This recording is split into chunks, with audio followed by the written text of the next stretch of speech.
सांगड़ मावा के ख़बर ॾींदा हलूं। डिस्ट्रिक्ट रिपोर्टर महमूद कायम खानी की रिपोर्ट मुताबिक़ सांगड़ पुलिस जूं ॾोहारनि खिलाफ़ कामयाब कार्रवाइयूं। 10 जवाबदार गिरफ़्तार। हथियार, गुटको, देसी शराब, 4 मोटरसाइकिलूं हथ कयूं वयूं। SSP सांगड़ कैप्टन सदाम हुसैन जी हिदायत ते ज़िले जे मुख़्तलिफ़ थाणनि जी हदनि में ॾोहारनि खिलाफ़ कार्रवाइयूं करे 10 जवाबदारनि खे गिरफ़्तार करे गैरकानूनी हथियार 3134 गुटका पुरियूं, जिन में 60 लीटर देसी शराब ऐं 4 मोटरसाइकिलूं हथ करे वरतियूं आहिनि।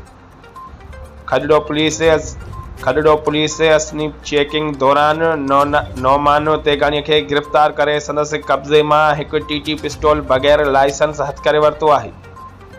PS सांगड़ पुलिस गुटके जे विकिरे में मुलविस जवाबदार माशूक कलोड़ो खे गिरफ़्तार करे 564 गुटका पुरियूं हथ करे वरतियूं, जॾहिं त ॿी कार्रवाईअ दौरान कुर्बानियो राजड़ वटां 20 लीटर शराब हथ कयो वियो।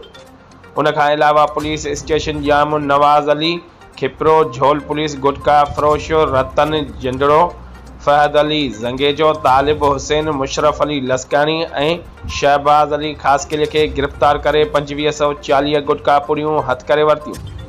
जंडो आदम पुलिस देसी शराब विकिरो करण खिलाफ़ कार्रवाई कंदे अमीरो हाकिरो, इरफान शाह, खलील अहमद गोरी खे गिरफ़्तार करे मजमूई तौर 60 लीटर शराब हथ करे वरितो। झोल पुलिस स्नीप चेकिंग दौरान 4 शक्की मोटरसाइकिलनि खे कलम 575 ते चालान कयो।